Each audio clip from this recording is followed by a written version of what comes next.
Let's talk now about your options for listening tasks that you could incorporate into your assessments.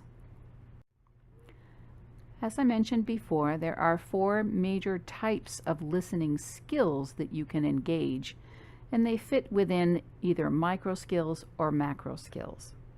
So micro skills involve the smaller parts of linguistic features. So intensive listening would be a micro skill that addresses phonemes, words, phrases, and discrete points of language that you want your students to attend to in the task. Selective listening, on the other hand, is further along on the continuum between micro skills and macro skills. It does involve usually a little bit longer discourse, but the students are specifically scanning for a particular type of input for which you would want them to respond. Responsive listening is a more authentic type of listening function, and it involves a natural response to the listening input. And extensive listening is more of what you would find in an academic classroom, where the discourse is much longer, and the students are required to process it for global comprehension and respond appropriately to show their ability to comprehend the task and interpret it in some way. Let's look first at intensive listening tasks. These relate to the micro skills where you address phonemes, syllable stress, smaller pieces of language. It is important to note that although many content teachers do not have time to address these types of skills, and it is not part of your normal curriculum, if you do have English language learners in your class, these types of language features are going to be a challenge, especially for the lower level ones, and it's worth it to take a few minutes for a mini lesson so that your English language learners can access the content that you are giving them if these types of issues arise. A very common intensive listening skill is a phonemic pair, a minimal pair. So for example, if you're a math teacher, you may have ELLs who cannot hear the difference between 13 and 30, or the teen numbers and then the 10 numbers. So it's worth it to practice. You could provide the input, either 13 or 30, and then ask them to determine which number you have stated. Similarly, you can do minimal pairs with consonants such as vine and wine. Also with vowels, you could state a sentence, one or the other, and the student would have to determine which sentence you stated. Is he leaving or is he living? So this is very important for most of our English language learners who have different sets of vowel sounds in their first language. For example, most Arabic speakers have only 3 vowel sounds in their language, a, e, and u, which means that they would not necessarily hear the difference between leaving and living, the short I sound. So to make this language feature transparent for them, it's worth it to do a mini lesson and then perhaps a mini assessment using some of the vocabulary or language input that's related to your content. Similarly, there may be grammatical elements that are easily overlooked by English language learners. Morphological pairs are a good practice. ED endings are sometimes hard to hear, and if it's important to know that the input is in the past tense, they need to be able to hear that. So practicing an example such as at the bottom, I miss you very much, or I missed you very much. Just one sound makes the difference in the meaning. Similarly, the micro skill of attending to stress is also worth practicing so that your ELL students do not miss whether a sentence is positive or negative. For example, my girlfriend can't go to the party. My girlfriend can go to the party. You see that the stress is different between positive and negative sentences, and they need practice and to be held accountable for understanding the difference. These next two examples are taken from tests that were submitted in this course for analysis, and I thought that they would be appropriate examples to show you how you can use a listening task to practice and assess vocabulary and other content skills such as figurative expressions. So this middle example here comes from an assessment where the main idea was about assimilation. And so in this example, you could say the word assimilation and then give a sentence and then ask the students to determine which is the best meaning for that word in the context of the sentence. So the students would hear assimilation. Many immigrants to the U.S. worry that assimilation will force them to give up the culture of their home country.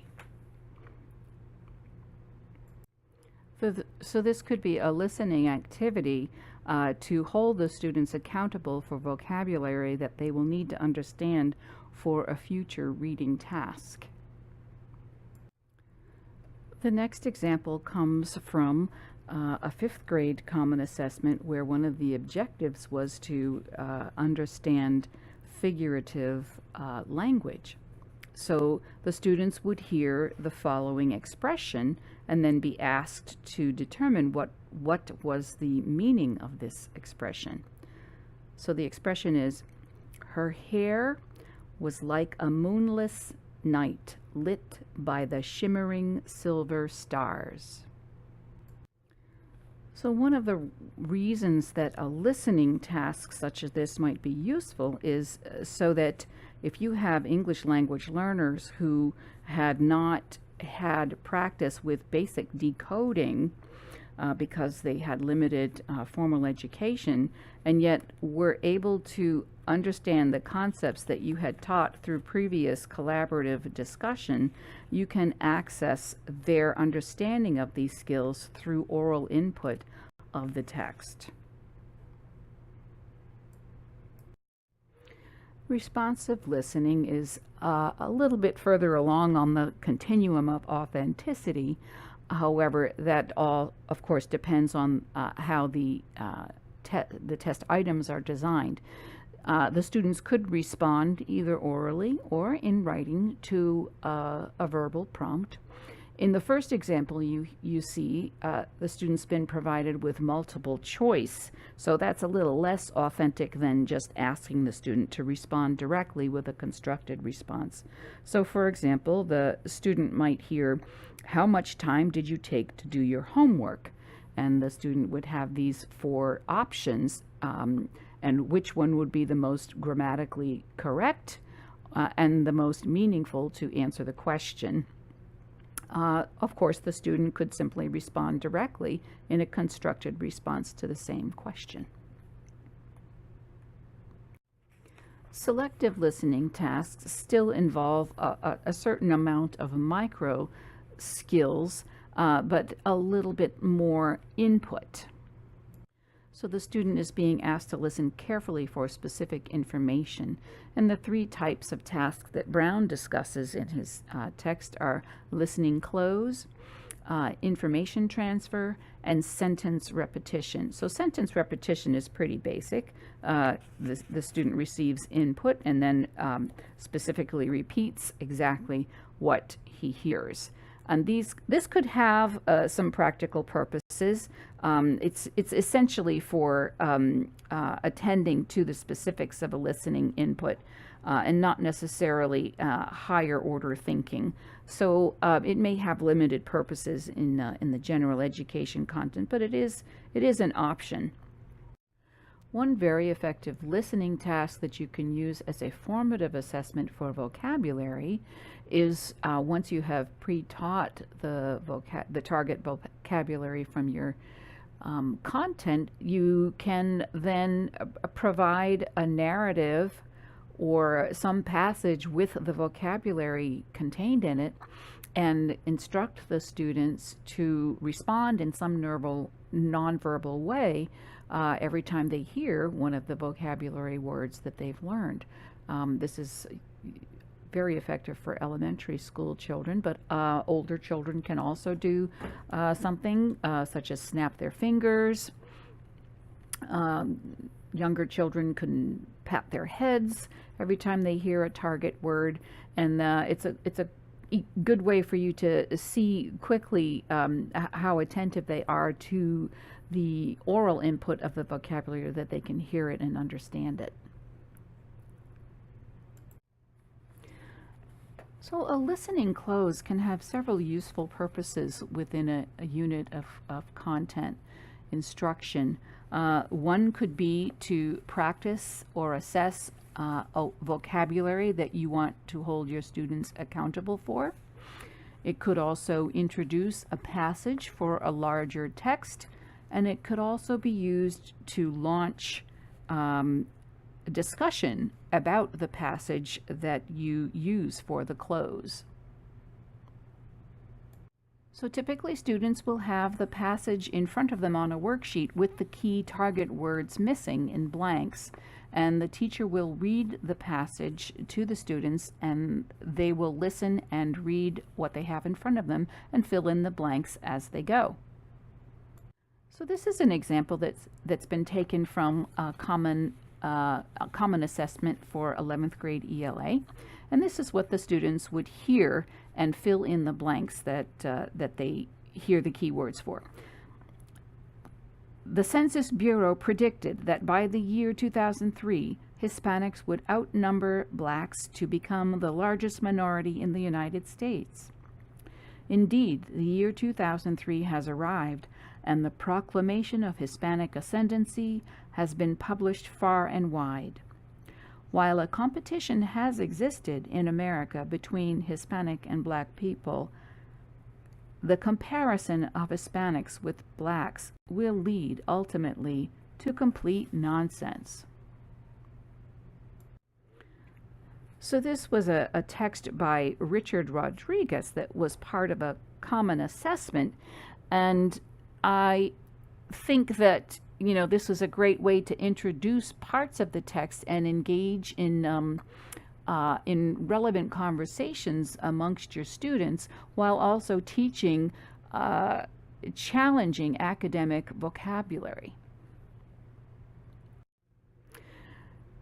Another task that is somewhat related to the close task is an editing task, where students have a passage in front of them, and the input is of the same passage but slightly different, and the goal is to determine where the changes are or the errors. So they would be circling the words that are different. The differences could be mistakes which affect the meaning of the passage, or they could be synonyms of the words that they heard, or similar grammar forms. So this is the exact same passage that we used before for the close, and now it's being used for this new purpose. Again, here is the verbal input. The Census Bureau foretold that by the year 2003, Hispanics would outnumber blacks to become the largest minority in the United States. Indeed, the year 2003 has arrived, and the proclamation of Hispanic ascendancy has been published far and wide. While a competition has existed in America between Hispanic and black people, the comparison of Hispanics and blacks will lead ultimately to complete nonsense. So you can see there are several word changes in this passage. Some of them are synonyms, and some of them are errors that change the meaning. And of course, you can it's not a good idea to use both in your passage. But I wanted to provide both examples for you to see that. But it's a good way to launch discussion about the meanings of the words and to dig deeper into the meaning of a challenging text. Information transfer tasks have to do with processing oral input and then producing some other output in a different mode, either through selecting or creating through a different domain. Multiple picture cued selection could be a very useful listening task for such content areas as math or science. They involve placing picture options before the student and asking them to select the best choice based on the verbal input that they hear. This is especially effective for ELLs who are still struggling with their reading skills.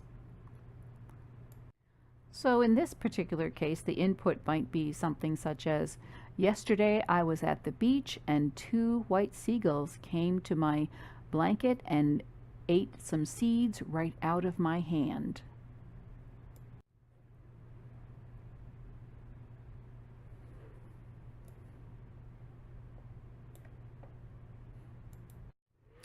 Another option is to have one single visual input and then provide several options of verbal multiple choices. And underneath the picture, there would just be the letters A, B, and C. And you would provide the choices verbally. So in this case, here we have a picture, and the students might hear the following options. A, she's speaking into a microphone. B, she's using a microscope. C, she's putting on her glasses. Here is another option for information transfer listening task where the students would receive input, and then the task would be to complete the graphic organizer according to the input. So this particular graphic organizer is a daily schedule, and obviously the input would be some sort of class schedule. And this would be appropriate for lower ELLs, for example, still developing their social instructional language. But you could also use this type of activity for math processes that you could provide verbal input for, or a timeline where you are providing historical sequences of events, or even a narrative story. So extensive listening is the type of listening that students are going to come across most often as they get up into the upper levels and into college. So it's a top-down process and requires global understanding of spoken language.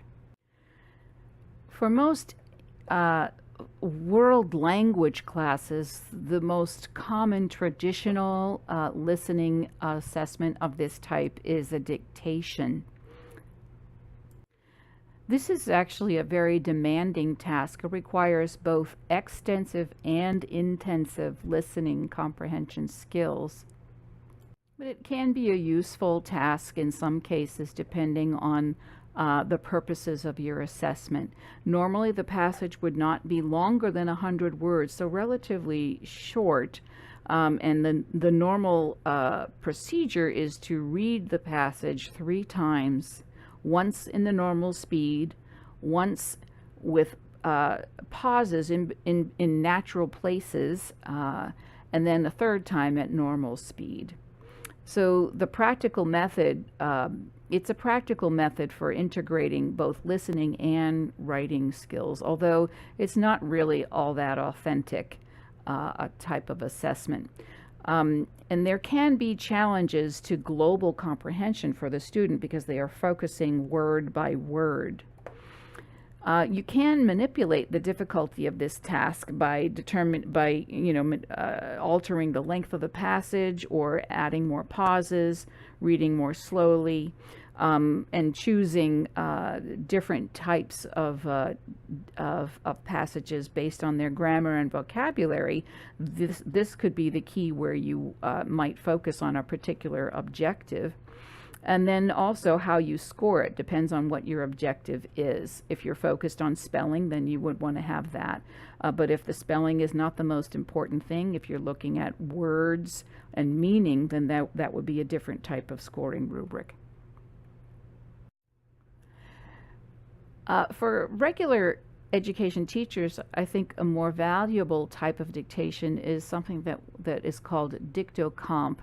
In other words, it's a variation of traditional dictation where the students listen carefully first and do not write as they're listening, but they're listening carefully, and then they write a summary of what they've heard. So not a word-for-word dictation. And the scoring criteria can be, however you want to determine it as far as levels of comprehension. But it's useful because it's more meaning oriented, and it does address global comprehension more effectively. And it's a really good way of capturing, of asking students to capture the meaning and then convey the meaning, which is a key component of communication in authentic settings. A stimulus response task would be very similar to a reading comprehension assessment, except that the input, the passage, is oral.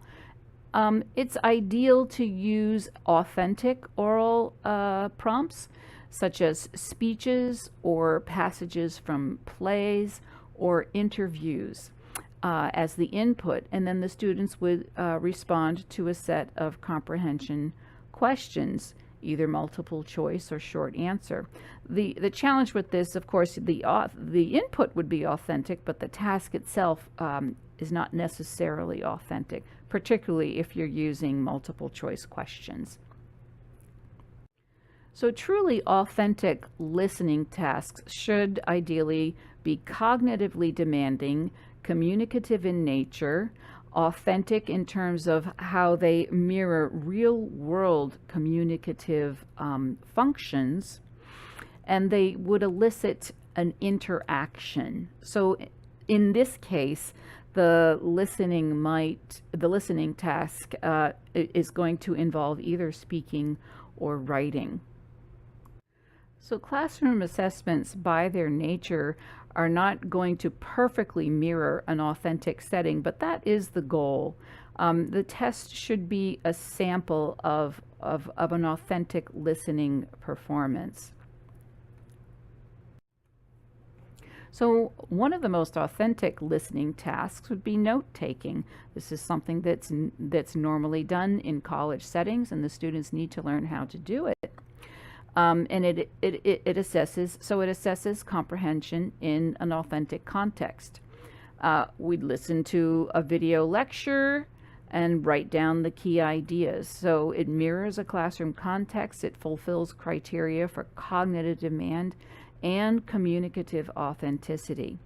The disadvantage to this type of assessment is the challenge in how to score it. It is a little time consuming.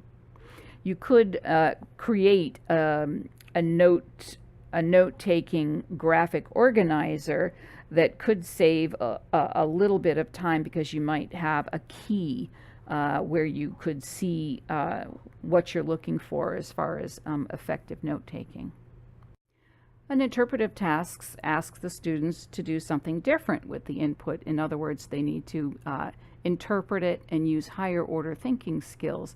Authentic types of oral input are very effective here. Songs, poetry, news reports, anything that would be relevant for the students, of course, but you would ask the students to